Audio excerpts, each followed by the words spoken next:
हर किसी का सपना होता है कुछ ना कुछ बनने का, किसी का डॉक्टर बनने का, किसी का इंजीनियर बनने का। मैंने भी देश के कई युवाओं की तरह एक सिविल सर्वेंट बनने का सपना देखा। मैंने अपनी अच्छी खासी नौकरी छोड़कर अपने उस सपने को पूरा करने की ओर एक कदम बढ़ाया। एक लड़का अगर सपना देख सकता है तो एक लड़की भी एक विजन रख सकती है। मेरे पास दो ऑप्शन है, या तो मैं अपनी लाइन ड्रॉ कर लूँ और अपनी लाइफ को उसी में सीमित कर लूँ, या फिर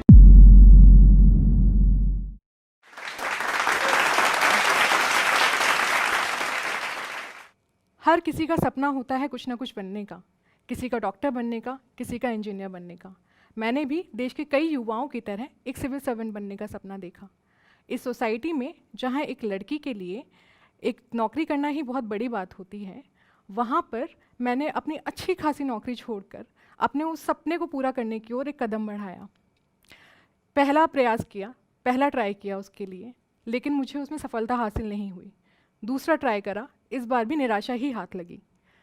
फिर हिम्मत करके जैसे तैसे मैंने तीसरा भी ट्राई करा, बट रिज़ल्ट सेम ही था। लेकिन एक हिम्मत नहीं हारी मैंने।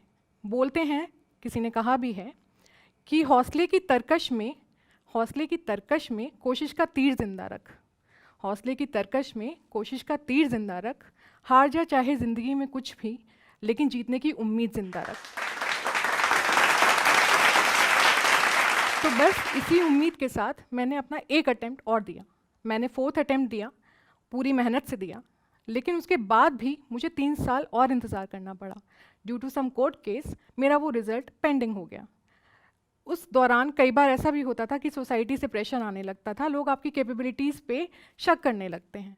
कई बार ये होता था कि घर से भी पैसे मांगने की ज़रूरत पड़ जाती थी। बट डिस्पाइट दैट किसी एक फेथ ने, एक उम्मीद ने मुझे अपने उस मकाम को पाने के लिए वो हिम्मत देता रहा मुझे। So finally after 3 years of gap, 3 साल की पूरी वेट करने के बाद वो रिज़ल्ट 2019 में आया। जब वो रिज़ल्ट आया तो मेरा सपना अब सपना नहीं था, वो एक रियलिटी में बदल चुका था। मेरा नाम अपूर्वा यादव है। I got rank 13 in UP PCS 2016 exam. मुझे उसमें डेप्यूटी कलेक्टर का पद मिला हुआ है।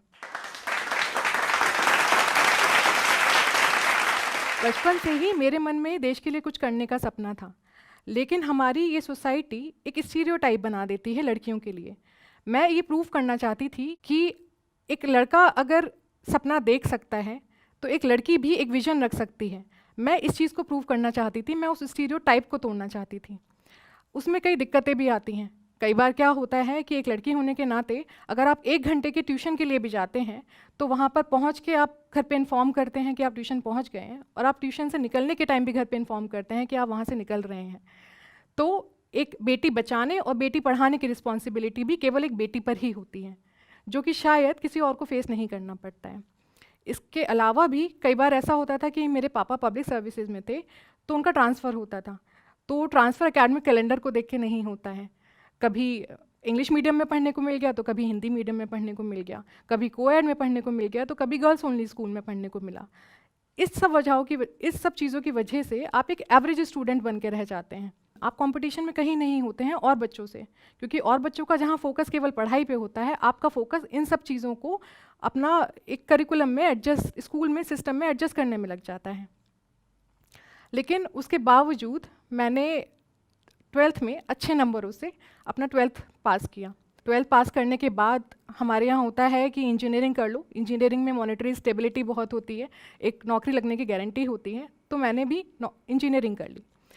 इंजीनियरिंग की पढ़ाई भी अच्छे नंबरों से करी, तो मुझे टाटा कंसल्टेंसी सर्विसेज में एज अ सॉफ्टवेयर इंजीनियर काम करने का मौका मिला। लेकिन समहाउ उस टाइम मुझे लगा कि अगर मेरे पास 2 ऑप्शन हैं, या तो मैं अपनी लाइन ड्रॉ कर लूँ और अपनी लाइफ को उसी में सीमित कर लूँ, या फिर मैं उन लाइंस को क्रॉस कर जाऊँ और कुछ कर जाऊँ अपनी ज़िंदगी में। जो मैंने सोचा था, जो स्टीरियोटाइप तोड़ने का सपना सोचा था, मैं वो भी कर सकती थी। तो जब मुझे H1B वीज़ा मिला, मुझे अमेरिका जाने का भी मौका मिला, उस टाइम पे मैंने डिसाइड किया कि नहीं, मुझे ये नहीं करना है। मेरा वो जो सपना था, जो स्टीरियोटाइप को ब्रेक करने का और उस देश के लिए कुछ करने का, उस सपने ने मेरा पीछा नहीं छोड़ा। समहाउ मेरे दिमाग में कभी ना कभी ये था कि मुझे वही करना है, मुझे इस देश के लिए कुछ करना है, लड़कियों के लिए जो मेंटालिटी है उसको चेंज करने के लिए कुछ करना है।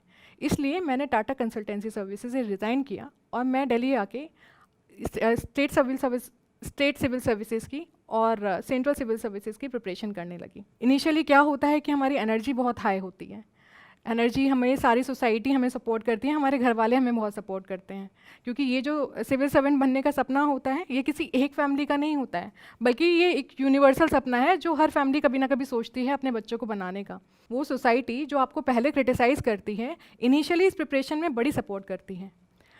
तो वही हुआ, लेकिन जैसे जैसे समय बीतता जाता है, 6 महीने निकल गए, 7 महीने निकल गए, इस एग्ज़ाम में होता है कि 3 स्टेज क्लियर कर लिए और किसी भी एक स्टेज से अगर आप बाहर आ गए तो आप वापस से प्रिपरेशन स्टार्ट करते हैं। तो तब सब लोग आपका साथ छोड़ने लगते हैं, आप इस पूरी प्रिपरेशन में केवल अकेले रह जाते हैं। कई बार क्या होता है कि आपके लो डेज होते हैं, आपको बेड से उठने का मन नहीं करता है, आप बड़ा मुश्किल से उठ के अपने रूटीन वर्क कर पाते हैं। आप घर से फ़ोन उठाना अवॉइड करने लगते हैं, क्योंकि अगर फ़ोन उठाएंगे तो आपको आंसर देना पड़ेगा कि आप पढ़ाई कर रहे हैं या नहीं कर रहे हैं। वो चीज़ शायद घर वाले नहीं समझते हैं, वो चीज़ केवल आपके क्लोज फ्रेंड्स ही समझ सकते हैं। तो कई बार होता है कि आप बाहर शॉपिंग करने जा रहे हैं, तो शॉपिंग करने में भी कुछ चीज़ें आप नहीं खरीदते हैं ये सोच के कि जब सिलेक्शन हो जाएगा तब खरीदेंगे, जहाँ कि आपके फ्रेंड्स यूएस में या कहीं रह के अच्छी लाइफस्टाइल जी रहे होते हैं, घर खरीद रहे होते हैं, गाड़ी खरीद रहे होते हैं, आप बेसिक कपड़े खरीदने के लिए भी सोचते हैं। कई बार ऐसा भी हो जाता है कि आपकी जो सेविंग्स होती हैं आपने पुरानी जॉब से की होती हैं वो भी ख़त्म हो जाती हैं और आपको रेंट तक के लिए अपने घर से पैसे मांगने पड़ते हैं। इन सारी चीज़ों में सोसाइटी आपके साथ नहीं होती है। At the and they will ask you कि आपका रिजल्ट क्या रहा। आपसे बस रिजल्ट के दिन फ़ोन किया जाता है, अगर आपका रिजल्ट पॉजिटिव होता है तो सेलिब्रेशन होता है, अगर नेगेटिव होता है तो वो आपको भूल जाते हैं। तो फाइनली मेरा 2016 का रिज़ल्ट आया। 2016 के रिज़ल्ट में मेरी 13वीं रैंक आई थी।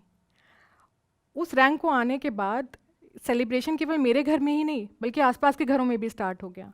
जिस शहर में लड़कियों को पढ़ाने के लिए भी आदमी बहुत सोचता है, मुझे उस शहर की बेटी करके बुलाया जाने लगा।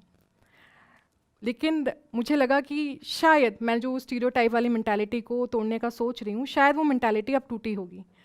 लेकिन एक छोटा सा इंसिडेंस हुआ, मैं अपने घर पे गई, वहाँ पे एक वेल नोन पॉलिटिकल फिगर से मेरी मुलाकात हुई। उन्होंने पहले तो मुझे विश किया, आई वॉज़ वेरी हैप्पी, लेकिन उसके बाद वो मेरे माता पिता से मुड़ के बोले कि बेटी अब एसडीएम बन गई है, अब इसके लिए डीएम लड़का मिल जाएगा। तो मुझे लगा कि अभी भी शायद एक एसडीएम बनने के बाद भी एक लड़की की पहचान उसकी शादी करने तक ही सीमित है। लोगों को अभी भी ये लगता है कि अगर लड़की कुछ बन जाएगी तो उसकी शादी अच्छी हो जाएगी, ये नहीं कि वो समाज के लिए कुछ अच्छा करेगी। लेकिन दूसरी ही तरफ कुछ पेरेंट्स ऐसे भी थे जो मेरे घर पे मुझसे मिलने आए, जो अपनी बेटियों की अदरवाइज शादी कराने की सोच रहे थे, लेकिन वो मुझसे एडवाइस लेने आए, उनके करियर की एडवाइस लेने कि उनको आगे क्या करना चाहिए। उनको भी अपने घर में एक अपूर्वा चाहिए थी। तो इसने मुझे एक उम्मीद की किरण दिखाई दी। मुझे लगा कि जिस शहर में लड़कियों की शादी 18 साल से पहले कर दी जाती है, वहाँ पे अगर ये थिंकिंग आ रही है कि उनको आगे क्या करवाना है, तो ये बहुत बड़ी बात है। ये छोटा सा डेंट है उस स्टीरियोटाइप पर। हमारे यहाँ शहर में ऐसा भी होता था कि कई लड़कियों की शादी अगर 18 साल से पहले होती है तो उनको अवेयरनेस भी नहीं थी इस चीज़ की। हैरियट टबमैन ने बोला है, I could free thousands of slaves. I could free thousands of slaves. I could have 1,000 more if only they knew they were slaves. अगर किसी को पता ही नहीं है कि वो स्लेव है या उसके राइट्स क्या हैं, तो उसको वो राइट्स दिलाना बड़ा मुश्किल हो जाता है। कई लड़कियों को तो हमारे शहर में ये पता ही नहीं है कि 18 साल से पहले शादी कराना इज़ इलीगल, बट स्टिल उनको उस इलीगल प्रोसेस के थ्रू गुजरना पड़ता है। सो यही सोच के मुझे लगा कि शायद अब ये सब चेंज हो जाएगा। शायद आगे अब किसी भी लड़की के 18 साल से पहले शादी कराने का नहीं सोचेंगे, वो सोचेंगे कि अपूर्वा की तरह उसको भी डेप्यूटी कलेक्टर बना सकते हैं हम। तो मेरी जो स्ट्रगल है और मेरा जो एक्सपीरियंस है, उससे मैंने कुछ चीज़ें सीखी। उसमें से एक है पावर ऑफ परसिस्टेंस, किसी भी चीज़ को करने की लगन। एक पानी जैसी सॉफ्ट चीज़ भी अगर एक पत्थर को काट सकती है, तो आप भी अपनी लगन से किसी भी अपने गोल को पा सकते हैं। ये एक पहली चीज़ है। दूसरी चीज़ जो मैं आपसे शेयर करना चाहूँगी वो ये है कि बी फियरलेस। आप निडर होकर जो भी करिए वो करिए, क्योंकि हमारे पास हम लोग एक सोचते हैं कि हमारे पास अनलिमिटेड टाइम है। एक चीज़ होती है डेथ बेड मेंटालिटी। आपको ये सोचना है कि आपके पास बहुत लिमिटेड है, आपके पास 60 या 70 साल हैं ज़िंदगी के, आपको कोई भी गोल उसमें पाना है तो आप इन्हीं 60-70 साल में कर डालिए। आप उस चीज़ को एक्सटेंड मत करिए कि कभी वो दिन आएगा और कभी हम वो करेंगे।